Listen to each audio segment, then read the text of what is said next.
Zero and the Search for Effective Zen. Episode 15. What do we make of the direct knowledge gate? What if I told you? You've probably been missing something crucial about Zen. Not just some mystical insight or a poetic riddle, but a tangible, definable step. A gate. A checkpoint. And if you don't recognize the gate, if you don't pass through it, you'll remain stuck in place, turning in circles. We're talking about the direct knowledge gate, the second of the 4 gates the Buddha laid out in his first discourse. And again, here's the unfortunate part. Most people don't understand how crucial it is to make it through this gate. So let's clear it up. Recall that to even get to the second gate, you will have needed to have passed through the equanimity gate. That is, you will have needed to have experienced deep stillness, the stillness that doesn't get rattled by life's chaos.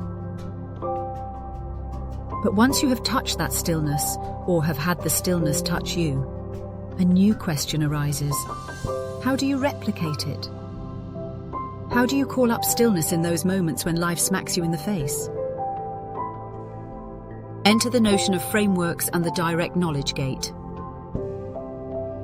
In previous episodes, we introduced frameworks as unique teaching devices adopted by various teachers to transmit the Dharma. The Buddha's framework? That of suffering, and the end of suffering. The Zen master Joshu Sasaki's framework? That of clarity, and the lack of clarity. Thich Nhat Hanh? Joy and sadness. Each framework consisting of 2 states, one preferred.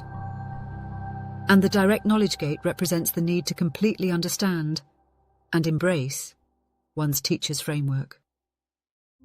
So what does it take to get through the direct knowledge gate? 3 things, of course. A clear picture of the goal, a clear picture of the path to the goal, and a clear picture of the obstacles expected.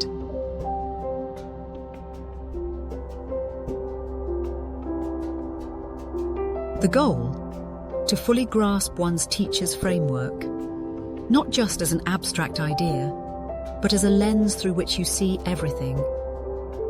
In the case of suffering, for example, you don't just know that suffering exists. You see its causes. You understand how it ultimately ends. In the case of clarity, for example, you don't just notice clarity. You instantly recognize the absence of clarity, understand how clarity is lost, and how to bring it back.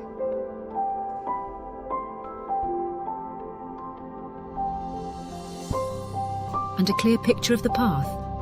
3 requirements. First, you need to realize that getting to the answer will require work. And this is vital, with you as the authority. Second, you will really need to get started in the right direction. And last, you will need regular course corrections, as you will inevitably get off track.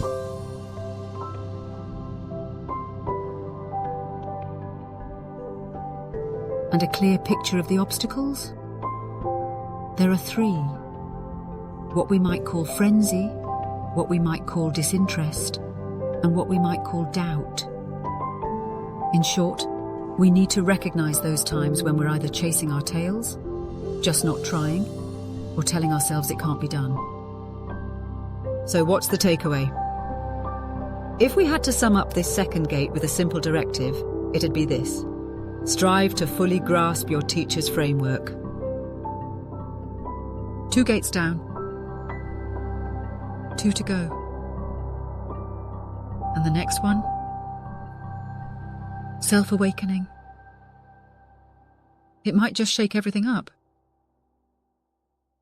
And so, the question for next episode, what do we make of the self-awakening gate?